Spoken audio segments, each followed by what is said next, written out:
പലപ്പോഴും നമ്മൾ അറിയാതെ പോകുന്നുണ്ട്. നമുക്ക് ചുറ്റുമുള്ള സാഹചര്യങ്ങൾ സൃഷ്ടിക്കുന്നത് നമ്മൾ തന്നെയാണ്.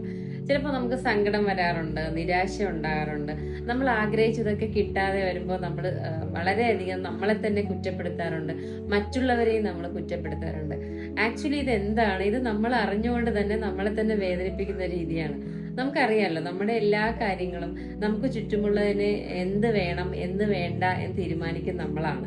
നമ്മുടെ ചിന്തകളെ സൃഷ്ടിക്കുന്നത് നമ്മളാണ്. നമ്മുടെ ലൈഫിൽ പ്രോബ്ലംസ് ഉണ്ടെങ്കിൽ, നമ്മളിപ്പോൾ അഡൽട്ട്ഹുഡിൽ ഇരിക്കുമ്പോൾ നമ്മൾ പല പ്രോബ്ലംസിലൂടെ പോകുമ്പോൾ അതിനെല്ലാം റൂട്ട് കോസ് എന്ന് പറയുന്നത് നമ്മുടെ ചൈൽഡ്ഹുഡിൽ നമുക്ക് കിട്ടിയ ഓരോ ഇൻസിഡൻസ് ആണ്. നമ്മൾ വേദനിപ്പിച്ചിട്ടുള്ള കുറേ നിമിഷങ്ങളിലൂടെ നമ്മൾ കുട്ടിക്കാലത്ത് കടന്നു പോയിട്ടുണ്ടാവാം. അതൊക്കെയാണ് പിന്നീടുള്ള നമ്മുടെ സ്വഭാവ രൂപീകരണത്തിന് കാരണമാകുന്നത്.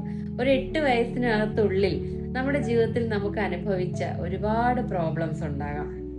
അതിൽ നിങ്ങളെ കുറ്റപ്പെടുത്തിയതുണ്ടാവാം, നിങ്ങളെ വിഷമിപ്പിച്ചതാകാം, നിങ്ങളെ ഒറ്റപ്പെടുത്തിയതാകാം, നിങ്ങളൊരു സിറ്റുവേഷനിൽ അകപ്പെട്ട് ബുദ്ധിമുട്ടിയ ഒരുപാട് സാഹചര്യങ്ങൾ ലൈഫിലൂടെ കടന്നുകൊണ്ട് അതൊക്കെ നിങ്ങളുടെ ഉള്ളിൽ കിടന്നിട്ടാണ് നിങ്ങൾ ട്രോമാസിലേക്ക് പോകുന്നത്. ആ ട്രോമയാണ് പിന്നീട് നമ്മളെ ഈ ഒരു പ്രോസസ്സിലേക്ക്, അതായത് നമ്മൾ അഡൽട്ട്ഹുഡിൽ കാണുന്ന പല പ്രോബ്ലങ്ങൾക്കും കാരണം നമ്മുടെ ഈ ഇന്നർ ചൈൽഡിൽ ഉണ്ടായ പ്രശ്നങ്ങളാണ്. അതിനെയൊക്കെ മാറ്റി ഏത് ഏരിയയിലാണ് എനിക്ക് മാറ്റം വരുത്തേണ്ടത് എന്ന് നിങ്ങളെ തിരിച്ചറിയാൻ സഹായിക്കുന്നതാണ് ഇന്നർ ചൈൽഡ് ഹീലിംഗ്.